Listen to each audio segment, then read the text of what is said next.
tale as old as time, true as it can be, barely even friends, then somebody bends unexpectedly.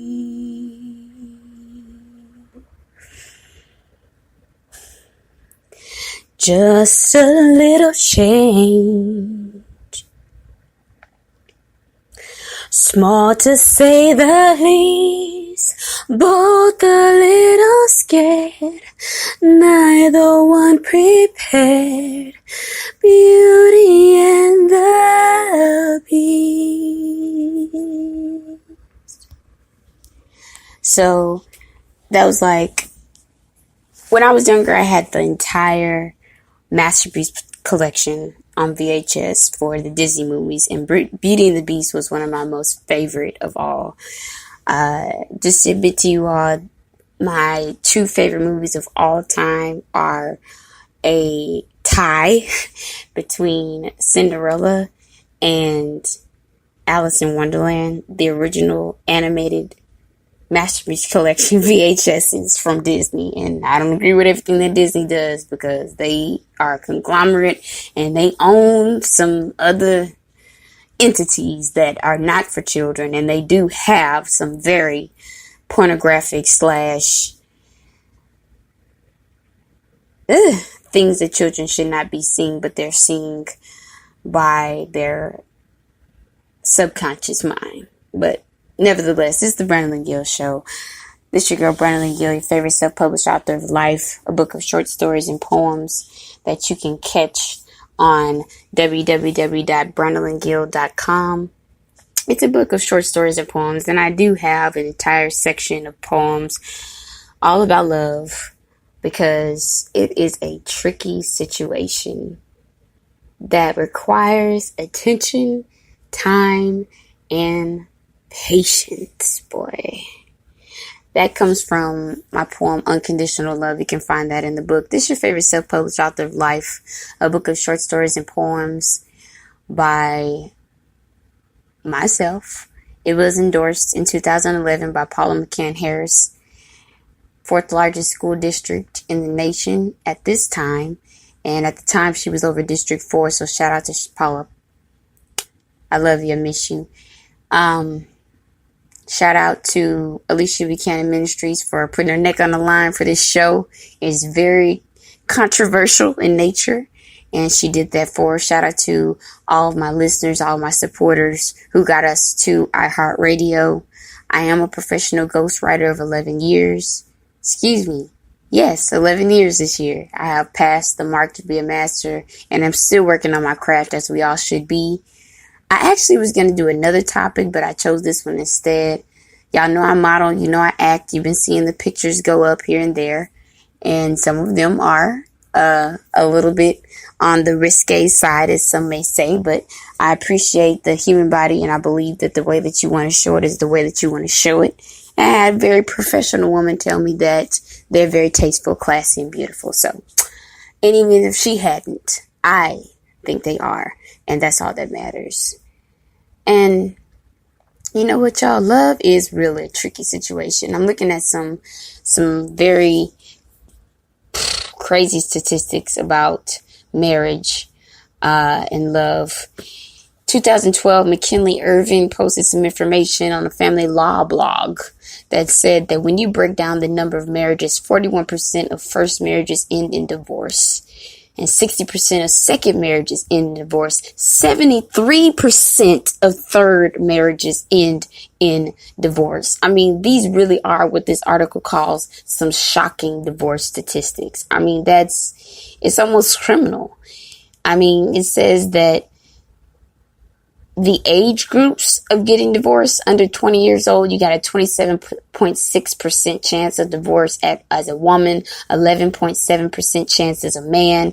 20 to 24 years of age, you have a 36.6% chance of divorce as a woman, 33.8% as a man. 25 to 29, you have a 16.4% chance as a woman, and 22.3% as a man. 30 to 34 years old, you have an 8.5% chance as a woman of getting a divorce, 11.6 as a man. 35 to 39 years old, you have a 5.1% chance as a woman and 6.5% chance as a man of getting a divorce. You know, back in the 40s, 50s, and 60s, you know, back in the good old days, a time that I really think that I belong in, divorce was really not a option. It was like, even if you were getting your ass whooped, you were to stay married. And that's unfortunate because as I was talking with some of my faith members this evening, you know, that's like the norm. It happens in a lot of marriages. The number one, actually, you can look this up too, reason for divorce is money. And that is extremely heartbreaking because really when two people come together, it can be a beautiful thing. I'm looking here and saying in America, there's one divorce approximately every 36 seconds. That means 2,400 divorces per day and 16,800 divorces per year, 876,000 divorces per year, 16,800 divorces per week that was, and 876,000 divorces per year. So looking at the American population, wow, 876,000 divorces a year. That's over 1%. Let me see. Am I messing up my facts here? No, that's over 10%. That's a lot of our population. I'm just going, numbers ain't right now. My head's kind of spinning because I'm looking at this and this is really sad. If y'all go to YouTube, type in Brandon Gill, Beauty and the Beast, you'll find a poem that I wrote about black marriages. But this is coming directly from the McKinley Irvin family law firm. They posted this years ago. So we can only imagine what the divorce rates are these days. And I hate to say it, but I'm looking at the men's side. It's a little bit larger each time. It's higher on the ends of men getting divorced. So, wow, you would think that women have a higher chance of staying in a relationship than a man. So it makes you wonder what is going on with relationships. You know, I have grown up around older people. I've always gravitated towards older people because I spend a lot of time around my grandparents, and I've always had mentors because I was always doing business, making money. Like I told you, I was selling candy, I was washing cars, I was baking pies, I was writing papers, anything from 10 years old. I was just gone making money. And I think this particular statistic, 79.6% of custodial mothers receive a support award, while only 29.6% of custodial fathers receive a support award. And 46.9% of non-custodial mothers totally default on support, while only 26.9% of non-custodial fathers totally default on support. Meaning that the women are getting the divorces. But check this. While everybody is sitting up there talking about LGBT people, only 1% of the total number of currently married same-sex couples get divorced each year, in comparison to about 2% of married straight couples. Isn't that ridiculously crazy? Because we're always knocking down LGBT people. But I had this conversation again the other night at Avant Garden, and with the same cipher that I spoke about on yesterday with our topic, about how when, like I told y'all, I spent some time in California, a few years actually, and they talked about when LGBT couples refer to each other, they refer to each other as a partner. And if I were to put my spin on this, I would say extended episode call, first of all. Women carry a lot of weight. I'm just going to be freaking honest, and it's true. We have the babies. We have the Yoniverse. We have the menstrual. We carry the babies. And if I were to look at these statistics, I would say the pressure that's put on women is why they get the divorces, because they get fed up. And there's a lot of double standards out there too. Like when a man goes and cheats on a woman, it's like, oh, dog, man, that's okay. That's cool. It happens, but don't get me wrong, because there are statistics also that state that women are more prone to cheating than men are, which is crazy too. Look those up. So I'm wondering, because I did read an article a while ago too about business women and relationships. And it was basically talking about how the majority of these women either left their partner because they wanted to be more involved in their business and the partner wasn't cooperating, or because they just wanted to be single because they just wanted their career, period.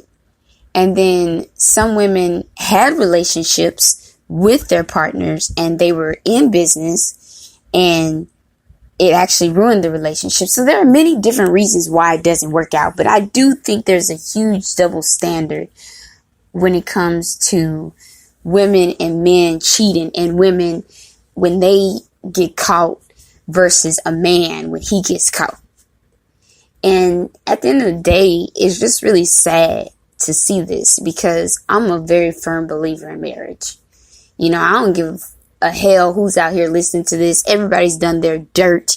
I'm going to be straightforward. Everybody out there at one point in their lives has been what we call a hoe, which is promiscuous. But you have the right to do what you want to do with your body. You do.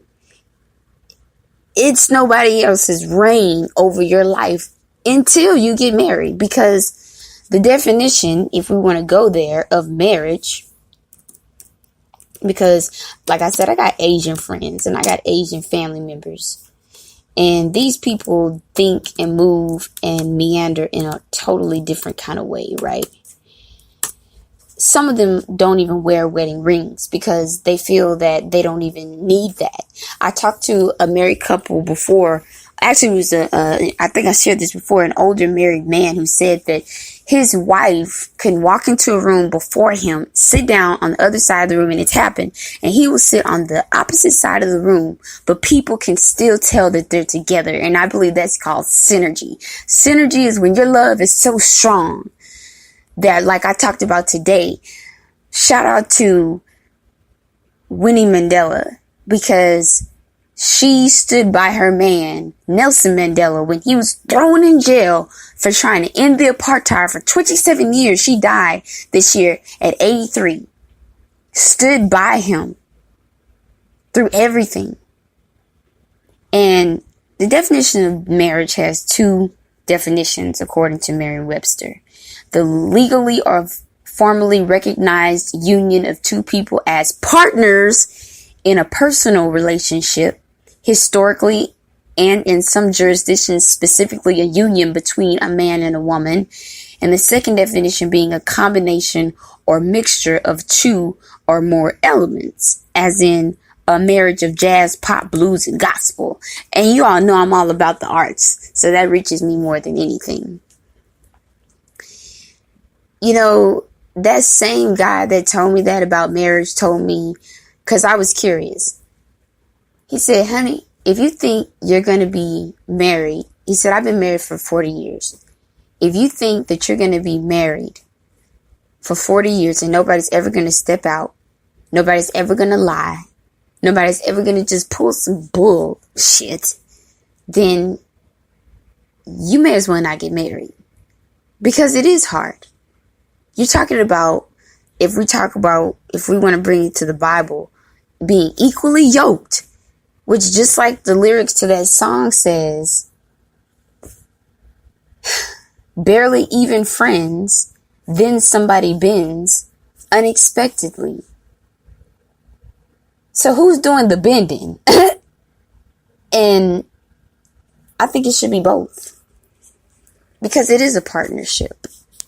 Through thick and thin, you should stick together. I don't believe in sticking by someone that puts their hands on you. I don't. You know, we've all done our dirt again. I don't believe in that because it's violence. And violence is just not acceptable in a relationship to me. If you have to raise your hand to your partner that's there for you every day, that says they love you unconditionally, which you can have unconditional love for all of you out there who think it doesn't exist. There are couples that unconditionally love each other. They stick by each other no matter what. That it shouldn't come to that. Shout out to my friend Janez DeBose. She's getting married this year, and she spent a lot of time with her guy. I hope she doesn't mind me telling her story on the air, but you know, I'm not going to tell all her business, but she spent years getting to know this person. And I know other people who have also spent years getting to know the person, because being equally yoked, what that means is that, number one, you all have things in common and your common beliefs. And they'll say that the longest lasting marriages come from principles that are agreed upon. Like, you have to have commonalities or else it will fall apart. If you can't agree on, like, my things are trust, loyalty, respect, and unconditional love. 4 things, and the 4 in numerology represents strength. If a guy doesn't have that, and my definition of it, because many people have various definitions of what loyalty is. Some people think you're supposed to stick with them while they just acting a damn fool and not trying to understand where you're coming from at all, and don't care and won't get it. Not just that night, but not that week, and not that month, or not that year, or not at all. And then you got, so that becomes unreasonable, but within reason, whatever it means to you. These statistics are criminal to me. I mean, just straight criminal. Because like I said, that same guy who told me that said that his life is really simple. And there was another older woman that had been married for a long time too. She said that life, love, hate, all these words have the same number of letters, 4. And that number 4 represents strength. It takes a lot of strength to keep by someone for the rest of your life, because that's what you agree to when you get married. It's not supposed to. If you can see the end of your relationship before you get deep off in it, that's some shit you need to look at. Really. You really need to kind of look at that. Because the fact of the matter is that if you can see the end at the beginning, then there is no nothing. If you see red flags and you're ignoring them like I have in the past, don't. Run as fast as you can. Like the song says, you better run. You better run. You better run for your life. Because those same signs, I had another older woman tell me, those same things that only get on your nerves a little bit in the beginning will become the things that you hate in the end. And you never want to hate anybody. Because if you hate that person, then you hate yourself. Because you made the decision to be with them. And we all make choices. And we all make decisions. Like I said, I'm damn sure not nobody's perfect angel. I would definitely admit to that. Because that's my show. It's about telling it like it is. Right now, I'm in a place in my life where, because of my faith, I'm paying for everything. Every time it happens, it comes right back. So, may as well keep it funky, fresh, and real. If I lose a friend, if I lose a business partner, if I lose an associate, so be it. Because I am at a point in my life where I'm in love with myself. I'm happy with myself. And I'm feeling myself. I'm feeling myself. I'm feeling for real. And it's not like I don't care about you or I don't care about your feelings or anything like that. It's just, it took me a long time to get there. And shout out to Miko J. Williams. She wrote a book called Unmasked, A Fatherless Daughter's Personal Journey to Self-Love. And there's a lot of books out there about women and self-love, because I also read a story of a young woman who she was in terrible relationships. She wrote it all out until she was 29 years old. And she did what this saying on my wall says, which is, one day it just clicks. You realize what's important and what isn't. You learn to care less about what other people think of you and more about what you think of yourself. You realize how far you've come, and you remember when you thought things were such a mess that they never recover, and then you smile.